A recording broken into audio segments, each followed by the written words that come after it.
Hi guys, it's Audra again, and I decided to go ahead and answer a question that I've been getting a lot in private messaging, and it's been 5 years since I've been in Korea, and I get asked all the time, almost weekly, about my experience there being overweight. And so I figured I'd just go ahead and make a video about it so that I can kind of get it out there and hopefully answer some questions. If you still have questions, please comment below and I'll get back to you. So in Korea, my experience may be completely different from anybody else's. So please don't take this as oh, it's always going to be this way, because it may not. And I don't know if it was the area I was in, because I have heard horror stories. I've heard plenty of them. But my experience in Ulsan was amazing. In fact, I got told all the time how beautiful I was. And so there are a couple things you need to know if you are overweight and going to Korea. But my experience overall, people were great. I remember my boss telling me how beautiful I was. One thing, I had ajumas, the older grandmothers, petting me, which was kind of interesting. I'd be just sitting on a bus or sitting on a bench somewhere, and all of a sudden I'd feel this pet. And I think what it was a lot was the fact that I had very long hair. It was past my waist, and I was blonde, and it was just something they hadn't seen before. And so it was just kind of ooh, it was like a kid. I also got told how beautiful my eyes were, because I'll be honest, the foreigners I met there didn't have blonde hair and blue eyes. So blue eyes were kind of a curiosity. Also, I have big boobs, and Korean men kind of like big boobs. I got asked once if I was Russian, and that was shortly after I arrived, and I had no clue what he was talking about.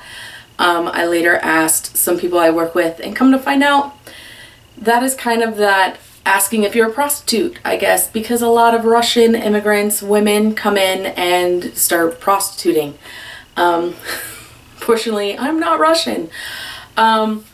I had some teenage girls. I was on a field trip with my school, and we were at a park, and these girls were just following me everywhere. No matter where we were in this park, they were there, and they were taking pictures, and they were giggling, and I'm like, oh my gosh, is this because I'm fat? I was like, it's because I'm fat. They've never seen anyone this fat before. So, okay, I'm an oddity. But one of the Korean teachers went and talked to him and said, oh, no. They're just fascinated by how beautiful you are, and they kind of want to take a picture with you. They love your hair, they love your eyes. And I'm like, okay. So for me, it was a really good experience. Nobody said anything. Nobody insulted me. So it was a great experience. Like I said, I lived in a smaller city, smaller being 1 million people. But I don't know if it was that or what. I mean, I'd go to Seoul and nobody was insulting me. So I'd go to Busan, nobody said anything. So I don't know. But there are a few things you need to know if you are planning on moving to Korea and you are overweight. Number one, you will not find clothes that fit. I've heard they're out there. I don't know where they are. Koreans are very, very fashionable, and you'll see clothes and you're like, that is so adorable, I want it. Unfortunately, if you're bigger than about a size American 8, definitely bigger than an American 10, good luck. Their sizes even run smaller. So let's say you're a medium shirt size in America, you're probably going to want a large, because they do run small. But clothes are really hard to find. I know they're out there, but I didn't want to spend a whole day trying to find them. So if I did need something, which wasn't very often, it was really because I'd lost some weight and so I needed new pants that weren't falling down. I just ordered them. Walmart ships internationally. So yeah, so don't try and find clothes. Shoes you'll find socks everywhere. But you're probably not going to find too many clothes. And really part of that has to do with their culture. It is overweight to be at an American standard weight. So, for example, my hair's all weird, isn't it? For example, I had a student who was really upset one day when she came to class and I asked her what was wrong and she's like, I'm fat. And I'm looking at her going, you're not fat. I'm fat. You're not fat. And her doctor told her she was fat and she needed to lose like 20 pounds.